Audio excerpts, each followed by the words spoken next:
বরাকে ভয়াবহ হয়ে উঠেছে বন্যা পরিস্থিতি। বন্যার হাত থেকে উদ্ধার পেতে শিলচর শহরে দেখা গেল বিক্ষোভ। বন্যা কবলিত মানুষ ঘর ছেড়ে বিভিন্ন স্কুলে সাময়িক আশ্রয় নিতে গিয়ে ব্যর্থ হন।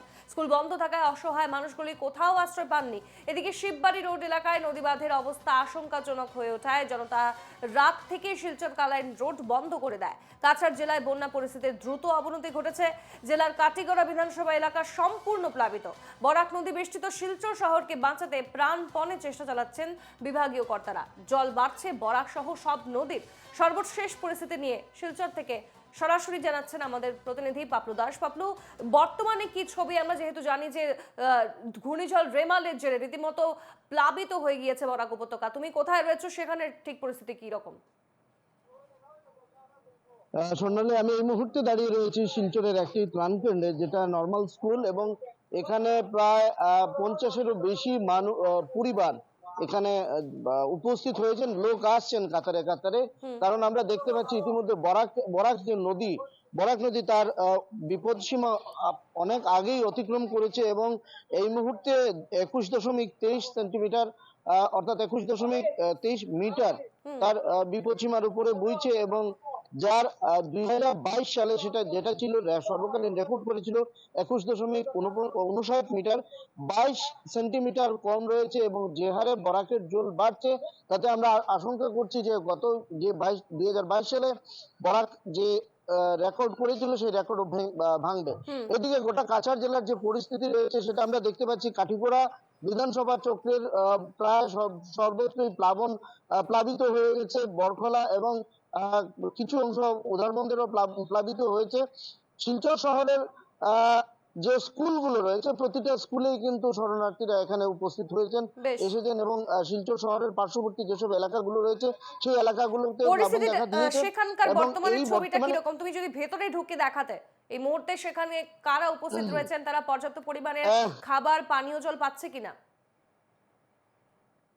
একদম এখন পর্যন্ত, কারণ গতকাল রাত থেকে এখানে শরণার্থীরা উপস্থিত হয়েছেন। কিন্তু আশ্চর্যের বিষয় হলো, তুমি দেখতে পাচ্ছ এই যে চিত্রটা, এখানে কিন্তু স্কুল ঘরের যে তালা, স্কুল গৃহের তালা, সেটা খুলে দেওয়া হয়নি।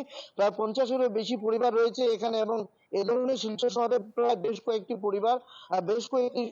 বেশ কয়েকটি স্কুলে শরণার্থীরা উপস্থিত হয়েছেন, এবং আমরা তাদের সঙ্গেও কথা বলবো।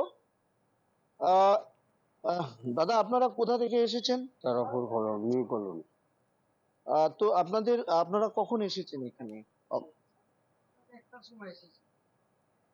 কাল রাতে 1টার সময় এসেছি বর্দা, আর কখনো উনি না গেট খুলেনি। আচ্ছা, কতটা পরিবার রয়েছে আপনাদের এখানে? আমাদের এখানে দাদা, আমাদের এখানে 4 পরিবার আছে। এবং এইসব শিশু, এই যে বিদ্যুৎকে অনুরোধ করবো দেখানোর জন্য, এই ধরনের কচিকাঁচা শিশুদের নিয়ে এখানে উপস্থিত হয়েছেন, এবং গোটা চত্বরটা আমি বলবো দেখানোর জন্য, কারণ গোটা চত্বরে এই ধরনের বেশ কয়েকটি পরিবার, প্রায় 50-এরও বেশি পরিবার এখানে উপস্থিত হয়েছেন নিজের জানমাল বাঁচাতে, এবং তারা কিন্তু এখন পর্যন্ত বারান্দায় আশ্রয় নিয়েছেন। এই ধরনের ব্যবস্থা করে, এবং ঘর খুলে দেওয়া হয়নি, অর্থাৎ স্কুল ঘরের যে ভেতর বা তালা রয়েছে, স্কুল কর্তৃপক্ষ এখানে কিন্তু এই খুলে দেওয়ার ব্যবস্থা করেনি। তুমি দেখতে পাচ্ছ এখন এই মুহূর্তেও অনেকেই আসছেন এভাবে, এবং শিলচর শহরের, বিশেষ করে কালীবাড়ি রোড, কালীবাড়ি চর, তপবননগর ইত্যাদি যেসব এলাকা রয়েছে, শহর সংলগ্ন এলাকা, নিচু এলাকাগুলো প্রায় ইতিমধ্যেই প্লাবিত হয়েছে, এবং গতকাল 2 জন ব্যক্তির মৃত্যু হয়েছে মধুরা নদীতে।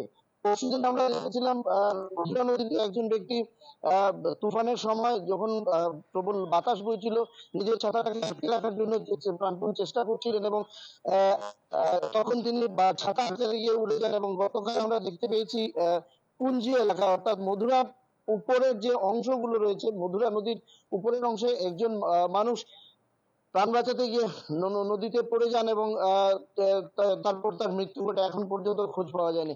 দাদা, আপনারা কোথা থেকে এসেছেন? আমরা তো আছি তারাপুর নিউ কলোনি থেকে। তো এখানে কত পরিবার রয়েছে? আপনারা কখন এসেছেন এখানে? আমরা কালকে রাত্রে এসে আপনার প্রায় 2টা বাজে গেছে। কতটা পরিবার রয়েছে এই বারান্দায়?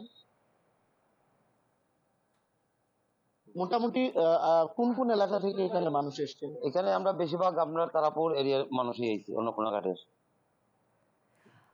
অর্থাৎ আমরা আপনি দেখতেই পাচ্ছি পাপলু হ্যাঁ, যে পূর্ণিমা বলুন। অবস্থা রীতিমতো তাদের কোনো বন্যায় তাদের ধরনের ভিটে আপনাদের মাটি সরকারি সব তো নিঃশেষ হয়ে না, গিয়েছে, তার জন্য তারা এই এই মুহূর্তে স্কুল ঘরে এসে আশ্রয় নিয়েছে। এই খবরে নজর থাকবে আমাদের। আপাতত ধন্যবাদ তোমাকে।